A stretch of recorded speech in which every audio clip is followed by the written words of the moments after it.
Opposition بھی تب دبا کے احتجاج کرتی تھی اور حکومت بھی ڈینائل میں رہتی تھی. اب اگر ابھی بھی کچھ چل رہا ہوگا ایٹ سم پوائنٹ تو آپ کو اور مجھے شاید اطلاع ہونے کے بعد ملے گی. ایک چھوٹا سا بریک کے بعد واپس آ رہا ہوں, میرے ساتھ رہیے. ناظرین, پاکستان تحریک انصاف اور جے یو آئی فے کے بڑھتے ہوئے رابطوں کے اوپر ذرا بات کرتے ہیں کہ کیا واقعی میں کوئی بڑا تگڑا اپوزیشن اتحاد بننے جا رہا ہے یا صرف رسمی ملاقاتیں. ہمیں جوائن کیا ہے جے یو آئی فے کے رہنما جناب حاجی غلام علی صاحب نے. حاجی صاحب السلام علیکم. جی وعلیکم السلام. کیسے مزاج ہیں آپ کے؟ خیریت سے ہیں؟ ٹھیک ٹھاک ہیں؟ شکر الحمدللہ. الحمدللہ. حاجی صاحب, ریسنٹلی ہم نے دیکھا سی ایم افریدی صاحب بھی مولانا صاحب کے گھر تشریف لے گئے. ملاقاتیں مثبت ہیں؟ یہ کیا کوئی پولیٹیکل اتحاد بننے جا رہا ہے یا رسمی ملاقاتیں ہیں؟ نہیں, دیکھیں ایسے ہے نا کہ میرے خیال میں اس ملک کی سیاسی جو سچویشن ہے اس میں اللہ تعالیٰ کے فضل و کرم سے جمعیت علماء اسلام اور واحد قائد مولانا فضل الرحمان جو کہ گزشتہ 2-3 سالوں سے ملک کی سیاسی قیادت سب وہاں اکٹھے ہو کر اپنے اپنے ایشو یا مشکلات سامنے رکھتے ہیں. یہ بھی اللہ کا شکر ہے. اور ہماری سیاست, ہماری قوم نے, ملک نے, سیاستدانوں نے سیکھ بھی لی اور دیکھ بھی لی کہ ہم کبھی بھی ملک کے ریاست کے خلاف, ملک کے خلاف آئین سے ماروا یا آئین سے اڑ کوئی ہمارا سوچ یا ویژن نہیں ہے. ہم آئین کے دائرے میں رہ کر ملک میں سیاست کرتے ہیں. تو اس کے لیے چونکہ آپ نے دیکھا کہ پی ٹی آئی کہ جتنے بھی ہمارے اکابرین ہیں, اس کے جو لیڈران ہیں, وہ مسلسل گزشتہ 2 سالوں سے مولانا فضل الرحمان سے رابطے میں, پیپلز پارٹی بھی رابطے میں ہیں. ایون یہ کہ پاکستان مسلم لیگ نواز شریف صاحب اور شہباز شریف صاحب اور پوری حکومت رابطے میں ہیں. تو رابطہ ایسا ہے نا کہ جمعیت علماء اسلام اپنا مدعا ان کو بتاتی ہے کہ قوم کے مفاد میں, ملک کے مفاد میں آئین اور حاجی صاحب, یہ جو 26ویں اور 27ویں آئینی ترمیم ہوئی ہے, حاجی صاحب یہ جو 26ویں اور 27ویں آئینی ترمیم ہوئی ہے, یہ ملک کے آئین اور قانون کے مفاد میں ہوئی ہے سر؟ دیکھیں 26ویں آئینی ترمیم جو تھی اس کو اگر اصلی حالت میں منظور کی جاتی تو میرے خیال میں یہ آئین کے ساتھ مذاق نہیں, آئین کا خاتمہ تھا.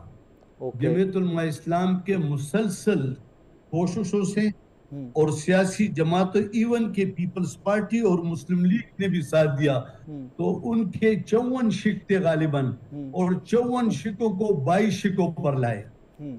اور اس میں ایک فیصلہ ہوا کہ یہ چیزیں نہیں ہوں گی اور اس طرح. تو اس لیے ہم نے وہ چیزیں, اس میں پی ٹی آئی بھی ہمارے ساتھ متفق تھی, اور پی ٹی آئی نے آ کے پریس کانفرنس بھی کی کہ ہم مولانا فضل الرحمان کو خراج تحسین پیش کرتے ہیں کہ جس سیاسی انداز میں انہوں نے اس ترمیم کے دانت, زہر سب نکال دیا. اب یہ الگ بات ہے کہ حکومت کو اس طرح مینڈیٹ دیا گیا کہ کوئی جماعت جو کہ آئین کی دعویٰ کرتی ہے کہ آئین ذوالفقار علی بھٹو نے دیا اور ہم اس کے وارث ہیں, اس نے مل کر مسلم لیگ کے ساتھ اس 28ویں آئینی ترمیم میں, جو کہ ہمارے ساتھ سیاسی قائدین کے ساتھ جو ایک کمٹمنٹ کی تھی, اس کمٹمنٹ سے ہٹ کر فارم 47 کو سامنے رکھ کر انہوں نے 28ویں ترمیم منظور کی, 27ویں ترمیم منظور کی, تو آ رہی ہے اور پھر اس میں وہ چیزیں لے آئی جو 28ویں تو آ رہی ہے سر ابھی. دیکھیں 28ویں ترمیم بھی میرے خیال میں جس طرح 27ویں ترمیم میں جو کچھ کر کے دکھایا گیا, تو لگتا ہے کہ پیپلز پارٹی اور مسلم لیگ مل کر اس آئین کو تباہ کرنے کے در پہ ہوں گے. اور 28ویں ترمیم میں میرا خیال آئین کا حلیہ جو ہے نا وہ بالکل. حاجی صاحب, پھر مجھے اگلا سوال یہ آپ سے کرنا پڑتا ہے کہ جب اس ملک میں مہنگائی تھوڑی سی بڑھتی ہے, عمران خان صاحب کے دور اقتدار میں, تو آپ کی جماعت مارچ کرتی ہے, احتجاج کرتی ہے. اب تو آئین کا بڑا غرق بقول آپ کے ہو رہا ہے اور آپ لوگ خاموش تماشائی ہیں, سب دیکھ رہے ہیں. کل بھی پورے ملک میں جمعیت علماء اسلام نے مہنگائی بدامنی کے خلاف پورے ملک میں احتجاج کیا، پورے ملک میں. دیکھیں میں نے آپ کو پہلے بتایا کہ قوم سے بھی ہم اپیل کرتے ہیں کہ قوم نے جتنا مینڈیٹ ہمیں دیا اس سے 500 گنا زیادہ ہم جمعیت علماء اسلام اپنا رول ادا کرتی ہے عوام کے مفاد اور ملک اور قوم کے مفاد میں. جن کو مینڈیٹ دیا اس کو دیکھ لیں، پی ٹی آئی کو دیکھ لیں، مسلم لیگ کو، نون لیگ کو. بھائی صاحب یہاں پہ ایک ضمنی سوال لے لیں، بھائی صاحب یہاں پہ ایک ضمنی سوال لے لیں پلیز. 8 فروری 2024 کو سب سے زیادہ ووٹ کے سب سے زیادہ سیٹیں قوم نے کس جماعت کو دی؟ کہ میں تو یہ کہتا ہوں نا کہ ملک، قوم، ریاستی ادارے تب ترقی کریں گے کہ ملک میں آزادانہ، منصفانہ، غیر جانبدارانہ الیکشن ہو. ٹھیک بات سر، لیکن میرا سوال مختلف تھا. میں نے کہا کہ سب سے زیادہ ووٹ قوم نے کس کو دیے، کس جماعت کو سب سے زیادہ ووٹ دیے؟ کہ اب یہ الیکشن متنازع تھے، یہ جیتنے والے بھی انکار کر رہے تھے، ہارنے والے بھی انکار کر رہے سر تھے. میرا سوال پھر وہی رہے گا کہ ووٹ سب سے زیادہ کس کو پڑا؟ جی ووٹ پڑا کس کو سب سے زیادہ؟ رزلٹ کیا آیا وہ چھوڑ دیجئے، ووٹ سب سے زیادہ دیا قوم نے کس جماعت کو؟ ووٹ تو دیکھو، جب ایک چیز کو کوئی مانے نہ، اس ووٹ کی حیثیت ہی نہیں ہے. دیکھو اس حیثیت تو تب ہوگی. میں سادہ کر دیتا ہوں، کیا نون لیگ کو سب سے زیادہ ووٹ پڑا سر؟ نہیں. پیپلز پارٹی کو سب سے زیادہ ووٹ پڑا سر؟ نہیں. پی ٹی آئی کو سب سے زیادہ ووٹ پڑا سر؟ یہ دیکھیں پی ٹی آئی کو سب سے زیادہ ووٹ جو پڑا ان سر؟ کے اتحادی ہے، نہیں، جو ان کے اتحادی ہے، M Q M, People's Party, P M L N, یہ 3-4 اتحادی ہیں. جو اتحادی ہے اس کی پریس کانفرنس آپ نے دیکھی؟ جو کیا کہتے ہیں کہ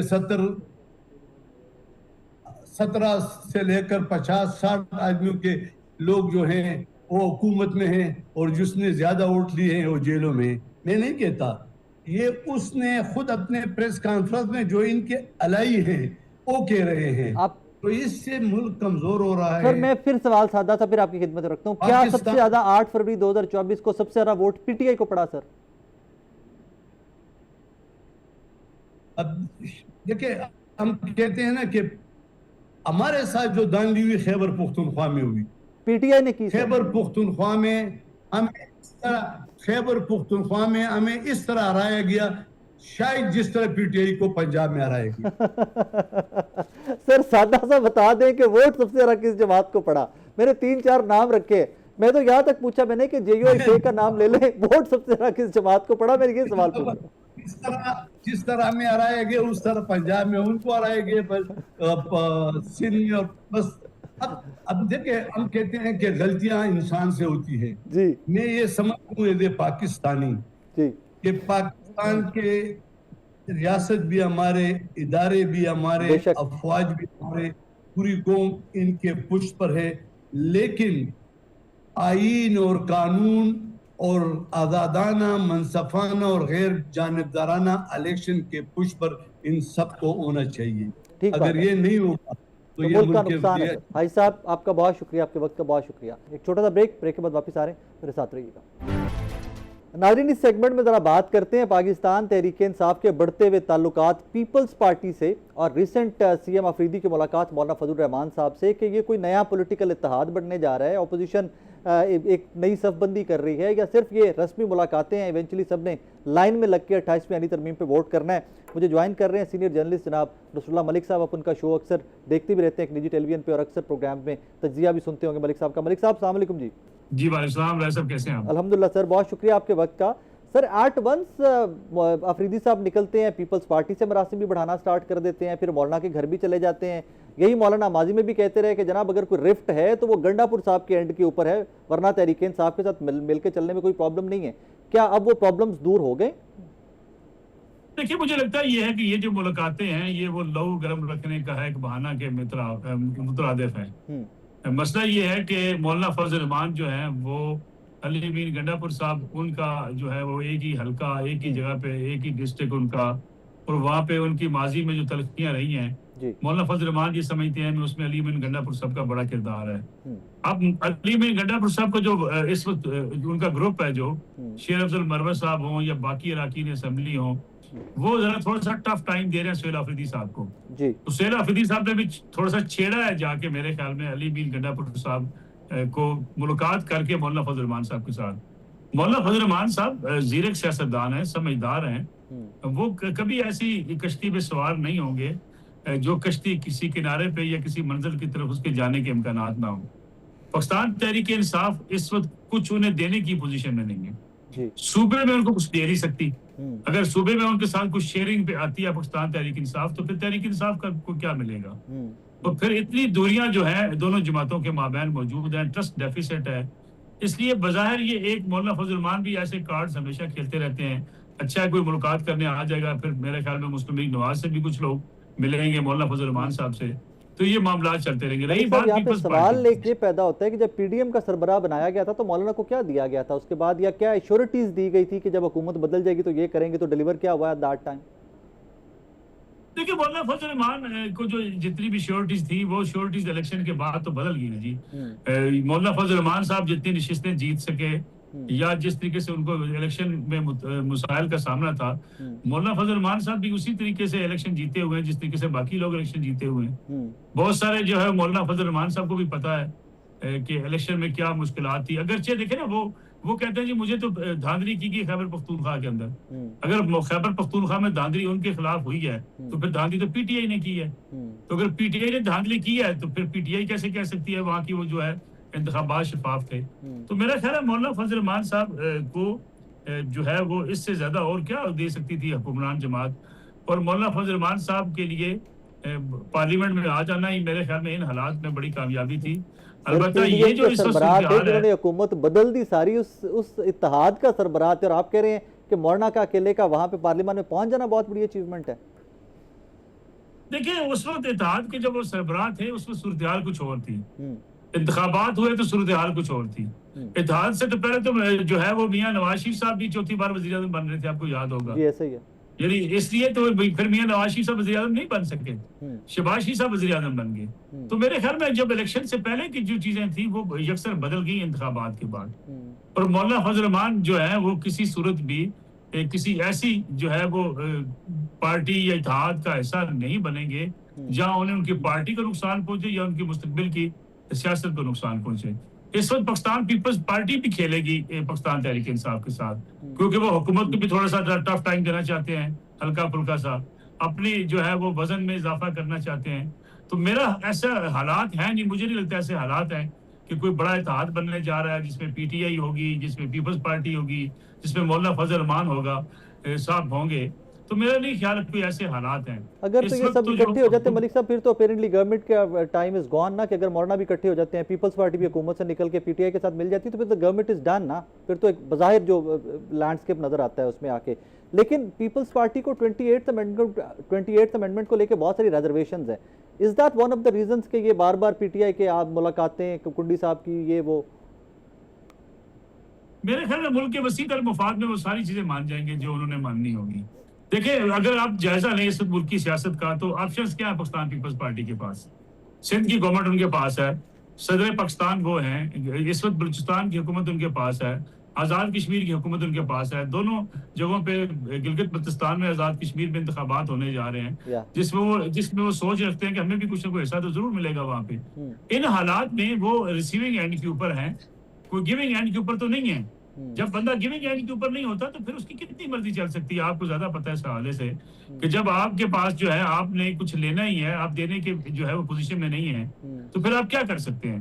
ہاں البتہ 28ویں ترمیم کے حوالے سے جب آپ سے کہا جائے گا جناب یہ چیزیں ہیں تو کچھ چیزیں پیپلز پارٹی منوا سکتی ہے اپنی. لیکن یہ ایک بات تو طے ہے کہ دیکھیں وفاق کے پاس پیسے نہیں ہیں, وفاق کمزور ہو چکا ہے, صوبوں کے پاس پیسے ہیں, صوبوں کے پیسے جو ہے نچلے اضلاع تک جاتے نہیں ہیں, بلدیاتی نظام آپ کا موجود نہیں ہے, نئے صوبوں کی بات چلی تھی سیاسی جماعتیں ان کو ماننے کو تیار نہیں ہیں. تو ان حالات میں پھر آپ کا جو ڈیفیسٹ ہے, آپ نے مانگ تانگ کے بجٹ بنانا ہوتا ہے, جو ڈیفیسٹ ہے اس کے لیے پیسے آپ کو آئی ایم ایف سے چاہیے ہوتے ہیں یا آپ کہیں سے بارو کرتے ہیں باہر سے جا کے. تو میرا خیال ہے ان حالات میں پیپلز پارٹی کیا کر سکتی ہے. کیا پیپلز پارٹی جو ہے وہ حکومت سے نکل کے اپنی جو ہے سندھ حکومت چھوڑ سکتی ہے, کیا پیپلز پارٹی جو ہے چیئرمین سینٹ کی سیٹ چھوڑ سکتی ہے. پیپلز پارٹی بھی قطعاً نہیں چاہے گی کہ یہ سسٹم ڈی ریل ہو, یہ سسٹم کے راستے میں رکاوٹیں بنے.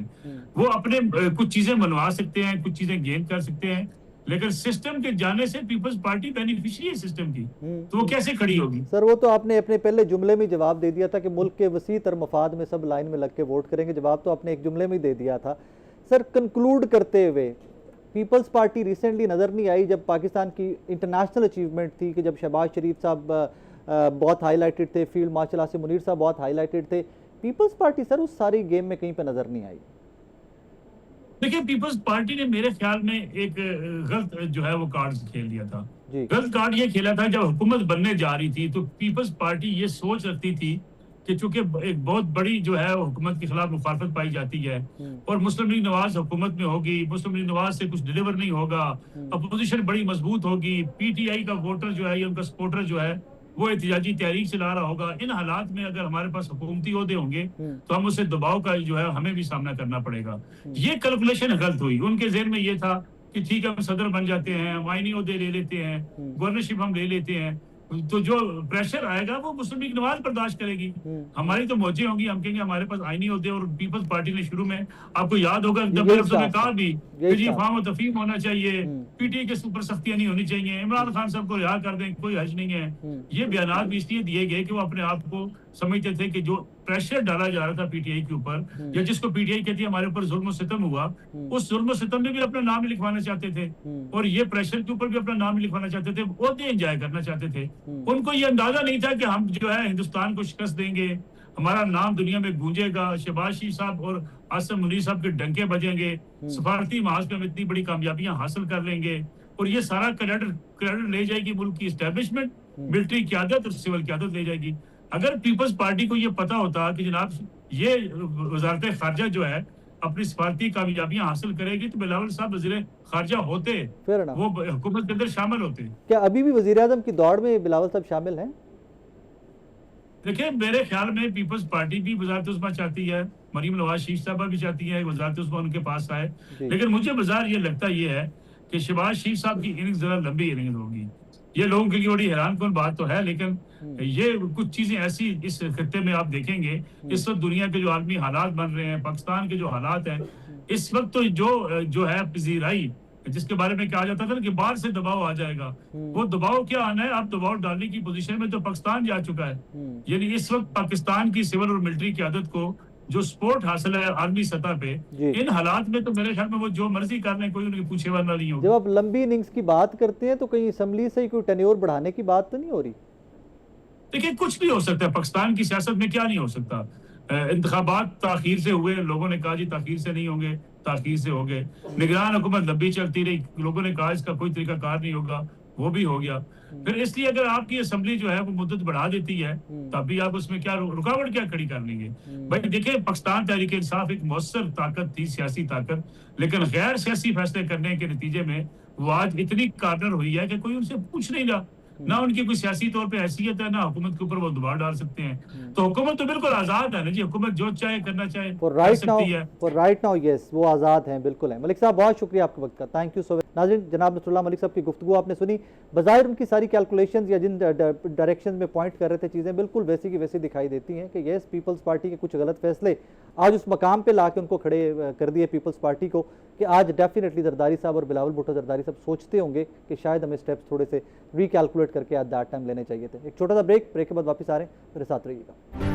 ناظرین, سنس بجٹ کی آمد ہے تو اسی پہ بات کرتے ہیں کہ ویسے تو ابھی ایران امریکہ والا کانفلکٹ جو ہے اس کے بعد کے حالات و واقعات پوری دنیا کی اکانومیز کے آپ کے سامنے ہیں, لیکن مجھے ایک ریسنٹ سٹیٹمنٹ بار بار یاد آ رہی ہے کہ بجلی اتنی سستی ہو جائے گی پاکستان میں. ہمارے ایک وزیر نے کہا کہ جناب رات کو آپ بیٹریز میں سیو کر کے بھی استعمال کر سکیں گے. ذرا اس پہ بات کرتے ہیں کہ اس بجٹ میں کوئی مشکلات کم ہونے جا رہی ہیں آپ کی, میری یا نہیں. ہارون شریف صاحب نے ہمیں جوائن کیا. ہارون صاحب السلام علیکم سر. السلام علیکم جی sir, thank you very much for time. موٹا سا سوال سر ہر پاکستانی کے ذہن میں آج کل یہی ہے کہ بجٹ کی آمد ہے, کوئی پاکستانیوں کی مشکلات کم ہوتی دکھائی دے رہی ہیں؟ جی بظاہر تو نہیں دکھائی دے رہی انفارچونیٹلی, کیونکہ صورتحال کے اندر وہی ہے, کوئی تبدیلی نہیں ہے. بجٹ کے اندر حکومت کے پاس کوئی اتنا پلے اراؤنڈ کرنے کا گنجائش نہیں ہے. کیونکہ تقریباً 46 to 48% ڈیٹ سروسنگ میں چلا جائے گا بجٹ کا، جو کہ قرض کی ادائیگی اور سود کی.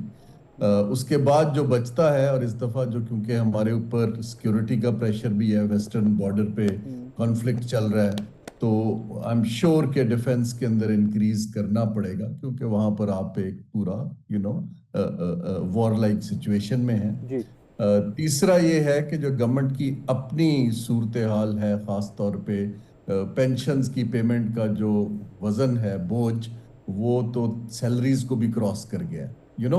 سو گورنمنٹ کے پیسے تو ڈے 1 پہ بجٹ کے ان چیزوں میں بک ہو جاتے ہیں. پھر جو پبلک سیکٹر ڈیولپمنٹ پروگرام وغیرہ ہے اور BISP ہے، وہی بچتا ہے. اور پبلک سیکٹر ڈیولپمنٹ پروگرام بھی آپ دیکھیے ہسٹوریکلی جب بھی کوئی ایڈجسٹمنٹ کرنی ہوتی ہے تو اس میں ہٹ آتی ہے. تو اخراجات کا انالیسس تو یہ ہے. جو ریونیو کا انالیسس ہے اس کے اندر ٹارگیٹس سبسٹینشلی بڑھا دیے گئے ہیں IMF کے ساتھ. اور جو ایک ٹریڈیشنل انکریز ہوتی ہے کہ GDP growth plus inflation, this is another 20% over and above that. اب وہ کیسے میٹ کریں گے؟ چیلنج یہ ہے، ٹریڈ آف یہ ہے کہ آیا آپ ایگزسٹنگ جو لوگ سکویزڈ ہیں ان کو مزید سکویز کریں گے، یا آپ اس دفعہ کچھ مشکل فیصلہ کر کے نئے سیکٹرز کو کھولیں گے. سر رائٹ ناؤ مہنگائی تو ڈبل ڈیجٹ میں ہے، اور آج ہی گورنر اسٹیٹ بینک کی ایک سٹیٹمنٹ میری نظر سے گزری، ملک میں مہنگائی بڑھنے کی شرح 7% تک جائے گی. سر یہ جو ابھی ڈبل ڈیجٹ ہے اس کے اوپر 7% مزید جائے گی؟